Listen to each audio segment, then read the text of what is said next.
Nakagat sa muka ng aso niyang Shih Tzu itong si Ma'am Malu. Hindi pa siya napapasaksak ng anti-rabies. Tapos sabi niya sa susunod na comment niya, yung aso naman daw niya ay dog house naman. Baka po house dog. Ayan, sa loob lang ng bahay. Hindi dog house, hindi house dog. O, hindi dog house, house dog kasi. Basta yun na yun. Tapos, sabi niya, kailangan pa ba daw siya magpa-inject ng serum. Ano po, Mamalu, kailangan niyo po magpa-inject, no? Yun po yung SOP. Kahit nasa loob lang ng bahay yung Shih Tzu ninyo, nakagat po kayo sa mukha, mas mabilis pumanik ang, kung may rabies man, no? Mas mabilis pumanik sa utak yon. Sabi pa niya doon sa comment niya, buhay pa naman daw yung aso niya, healthy pa naman daw yung aso niya until now. Kailan ba kayo nakagat?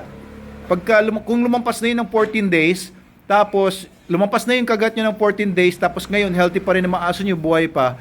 Oh, di pasalamat po tayo. Congratulations. Walang rabies virus yung aso ninyo nung nakagat kayo. Ayan, walang na-introduce sa inyo.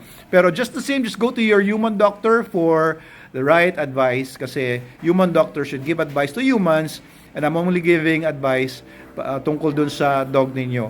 Okay, kung buhay pa yung dog ninyo, after 14 days nakagat kayo, ibig sabihin, wala siyang rabies nung nakagat kayo. And pangalawa, kung yung aso niyo po ay nasa loob lang ng bahay, hindi siya nakakasalubong ng ibang aso, then very small, but there is still a chance na may rabies yung aso ninyo, makakuha ng rabies sa iba. Kasi rabies virus yan. Hindi pinapanganak ang mga aso na may rabies na agad.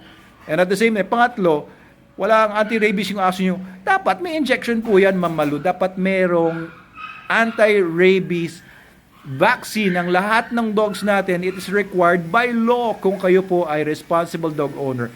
You should have your dogs, kahit house dog pa yan, kahit Shih Tzu pa yan, you have to have them injected with anti-rabies. Ayan. May mga libre naman. Anyway, no, pakainin nyo sa aso nyo nga pala is SDN Dog Food, the best dog food in the multiverse.